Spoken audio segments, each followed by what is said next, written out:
नमस्कार, मैं शंभू कुमार सिंह और आप देख रहे हैं नेशनल दस्तक। आज मैं एक बहुजन समाज के आईएएस की कहानी बताऊंगा कि आईएएस बनने के बाद भी इस देश में जाति कैसे पीछा नहीं छोड़ती है।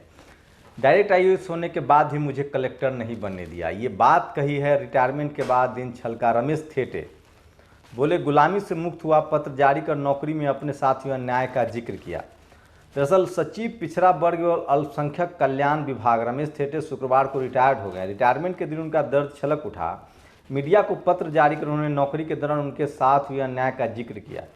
पत्र में उन्होंने कहा कि मैंने स्वाभिमानी अम्बेडकरवादी होने की कीमत चुकाई। इस बात के मेरे पास प्रमाण है कि जातिवादियों ने संगठित गिरोह बनाकर मुझे घेरा और शिकार किया। डायरेक्ट आईएएस होने के बाद मुझे कलेक्टर नहीं बनने दिया। प्रमुख सचिव के पद पर पदोन्नति हेतु उपायुक्त पाए जाने के बाद भी निर्णय बंद लिफाफे में रखकर मुझे न्याय से वंचित कर दिया। आईटीआई बैतूल के दलित कर्मचारियों के साथ हो रहे अन्याय को दूर करने का निर्णय लिया तो मुझे झूठे प्रकरण में फंसाकर जेल भिजवा दिया, नौकरी से बर्खास्त कर दिया। उज्जैन अपर आयुक्त रहते हुए दोबे कुचले किसानों की अन्यायपूर्ण तरीके से ली गई भूमि को मुक्त कराया तो लोकायुक्त नावेलकर ने मुझ पर 25 केस ठोक दिए। हाईकोर्ट द्वारा मेरे आदेशों को बरकरार रखने के बाद भी शासन से अभियोजन स्वीकृति की मांग की गई। उन्होंने कहा कि लोकायुक्त पुलिस द्वारा अनुपातहीन संपत्ति और बैंक लोन के 8 प्रकरणों में बिना अभियोजन स्वीकृति के न्यायालय में चालान पेश किए गए। सारे प्रकरणों में मुझे न्यायालय ने दोष मुक्त कर दिया।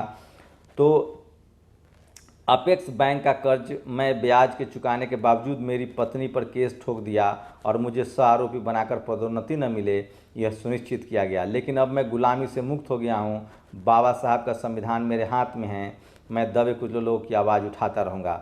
25 को सीएम को लिखा था पत्र। रमेश थेटे ने रिटायरमेंट के बाद से एक हफ्ता पहले 25 जुलाई को मुख्यमंत्री शिवराज सिंह चौहान को पत्र लिखकर उन्होंने प्रमुख सचिव के पद पर पदोन्नति देने को कहा, आग्रह किया था, लेकिन उन्हें पदोन्नति नहीं दी गई।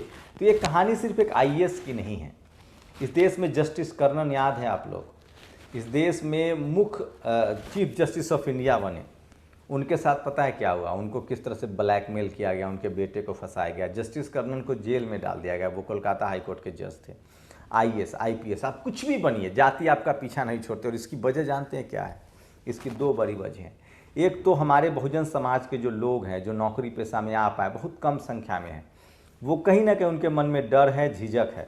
उस डर को मैं वाजिब मानता हूँ।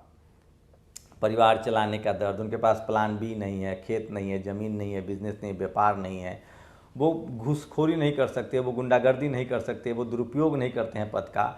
लेकिन एक कमी रह जाती है। जिस दिन इस देश के बहुजन समाज के लोगों ने बात करना सीख लिया, बाबा साहब को पढ़ना सीख लिया, तो एक जस्टिस कर्नन, एक थेटो को आप जेल में डालेंगे, लेकिन लगातार इस देश के एससी एसटी ओबीसी माइनॉरिटी के समाज को अगर आपने बोलना सिखा दिया, उनके आवाज़ को बुलंद कर दिया, तो यकीन मानिए आपकी सारी समस्याएं दूर होंगी। नहीं तो यकीन मानिए आप एससी एसटी ओबीसी और माइनॉरिटी हैं, आप 5 बार एमपी बन जाइए, आपका कोई सुनने वाला नहीं। तो ये एक कलेक्टर की कहानी नहीं, इस देश के तमाम एससी एसटी ओबीसी माइनॉरिटी, चाहे वो कलेक्टर बन जाए, जज बन जाए, आईपीएस बन जाए, पीसीएस बन जाए, सेना में चले जाएं, सब जगह जाति उनका पीछा छोड़ती है। और सोचिए सिर्फ 15 से 10% लोग इस देश पर कैसे कब्जा जमाए, क्योंकि वो बोलना जानते हैं, वो बात करना जानते हैं, उनके पास मीडिया है, उनके पास वो कहानी है। आपको बताऊँ क्या हुआ है जबलपुर मध्य प्रदेश में, ये भी मध्य प्रदेश की कहानी है। मध्य प्रदेश में ओबीसी 27% आरक्षण का प्रावधान कमलनाथ ने जाते जाते किया था,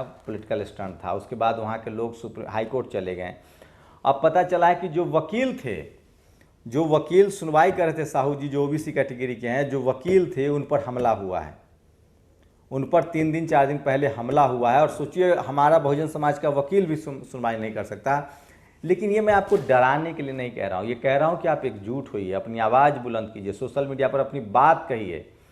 और मैं फिर कह रहा हूँ, रोज़ आपको लड़ना भिड़ना पड़ेगा, अपनी बात करनी पड़ेगी, तभी आप इससे मुक्ति पा सकते हैं। और मुक्ति का रास्ता भी मैं दिखाऊंगा कि वो क्या है, जो इसी तस्वीर में, इसी वीडियो में आप देख सकते हैं।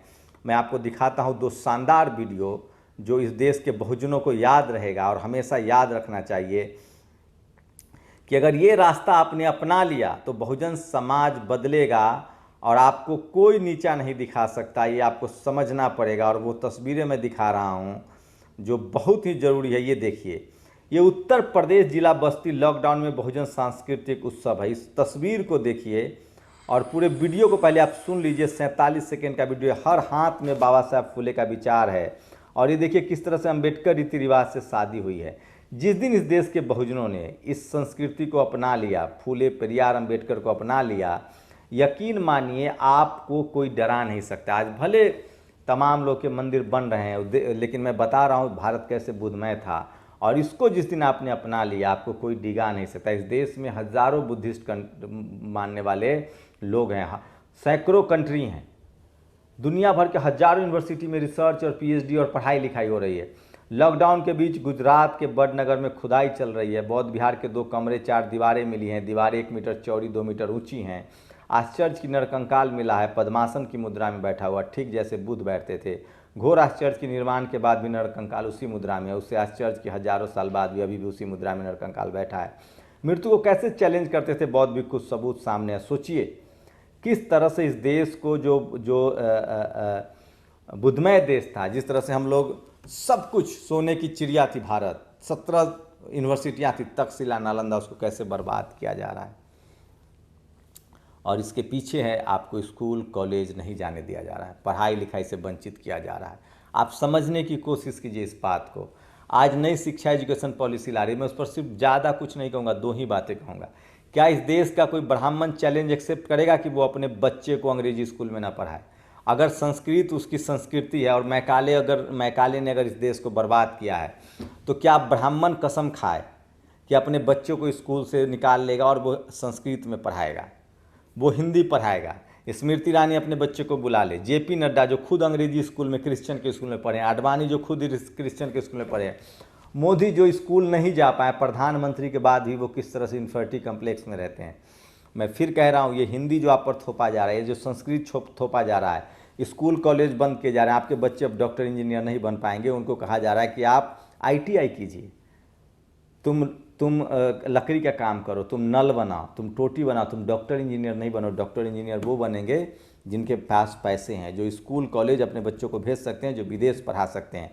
ये सरकार 100% FDI करे, यूनिवर्सिटी को बेचेगी, सारे चीज़ों को बेच रहा है। लेकिन मुझे नहीं पता इस देश के जो गरीब लोग हैं, चाहे वो किसी जाति को, SC ST OBC को तो नुकसान है ही, गरीब सवर्ण भी मारे जाएंगे नई एजुकेशन नीति से, और आपका बच्चा भी कल भिखारी बनने के लिए मजबूर होगा।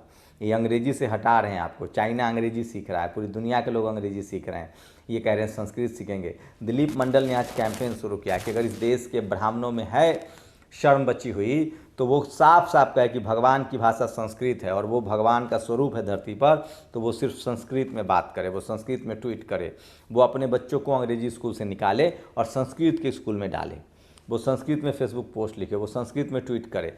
दरअसल ये बड़ी साजिश है आपके बच्चों को। देखिए SC ST OBC माइनॉरिटी के लोग जब स्कूल कॉलेज नहीं जाते थे तो सरकारी स्कूल था, जब वो जाने लगे तो सरकारी स्कूल बंद, प्राइवेट स्कूल शुरू कर दिया गया।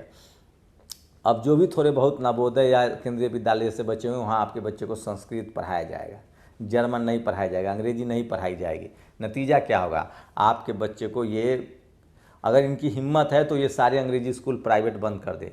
दरअसल ये अपने बच्चे को, जो 10% लोग हैं, अपने बच्चे को संस्कृति school, Goenka school, Patel school जैसे DPS जैसे स्कूलों में, बड़े बड़े स्कूलों में इंग्लिश पढ़ाएंगे और आपके बच्चे को भीख मांगने के लिए मजबूर कर देंगे। तो ये बड़ी साजिश है नई एजुकेशन पॉलिसी, जिसको प्रधानमंत्री ने जाने क्या क्या कहते हैं। और मैं फिर कह रहा हूँ, प्रधानमंत्री ये कैंपेन चल रहा है कर से PM hates OBC SC ST, ये RSS के इशारे पर देश चल रहा है। RSS अपनी पॉलिसी लगा रहे और उसका पूरी की पूरी कोशिश है कि इस देश के 90% आबादी को गरीब, मजदूर और मजबूर रखा जाए ताकि इनकी रोजी रोटी चलती रहे। तो मैं फिर कह रहा हूँ, आप इस देश में अगर मुखर नहीं होंगे, जिस दिन सॉल्यूशन क्या है? सॉल्यूशन ये है जिस दिन हमने संविधान बचा लिया, जिस दिन इस देश के गरीब, बेबस, लाचार, SC ST OBC माइनॉरिटी के लोग सड़कों पर डेमोक्रेटिक तरीके से सिर्फ खड़ा होना सीख जाएंगे। अरे साहब, हिटलर मुसोलिनी की सत्ता नहीं रही है, मोदी जी किस खेत के मूली हैं। आप सिर्फ जो संविधान में आपको अधिकार मिला है, डेमोक्रेटिक राइट्स हैं, बस आप सड़कों पर खड़ा होना सीख जाइए, आपका अधिकार दे देंगे। नहीं तो आप सालों साल, पीढ़ी दर पीढ़ी मरते रहेंगे और जो आपने 60 साल में जैसे तैसे सफ़र तय किया था उसको फिर से पीछे ले जाया जा रहा है। और कोरोना में समझिए कि क्या चल रहा है, तो सब कुछ बदला जा रहा है, सारा प्राइवेटाइजेशन हो रहा है, नई एजुकेशन पॉलिसी में यूनिवर्सिटी बंद किए जा रहे हैं, प्राइवेट यूनिवर्सिटी खोले जा रहे हैं और संस्कृत पढ़ाया जाएगा। इनको कहिए कि अपने बच्चे को संस्कृत पढ़ाए। मुझे लगता है इस देश में ब्राह्मणों को संस्कृत पढ़ना चाहिए, और अगर वो नहीं पढ़ते हैं तो उनको पाप लगेगा। देव भाषा है संस्कृत, भगवान संस्कृत समझते हैं, ब्राह्मण संस्कृत भगवान के अवतार हैं धरती पर, वो संस्कृत समझते हैं। अगर ये अंग्रेजी स्कूल में पढ़ते हैं तो इनको पाप लगेगा। लेकिन आप अपने बच्चे को अंग्रेजी पढ़ाइए, क्योंकि बाबा साहब ने कहा था अंग्रेजी वो शेरनी का दूध है, जो पिएगा वो दहाड़ेगा। आप लोग की क्या प्रतिक्रिया, अपनी प्रतिक्रिया जरूर दीजिए।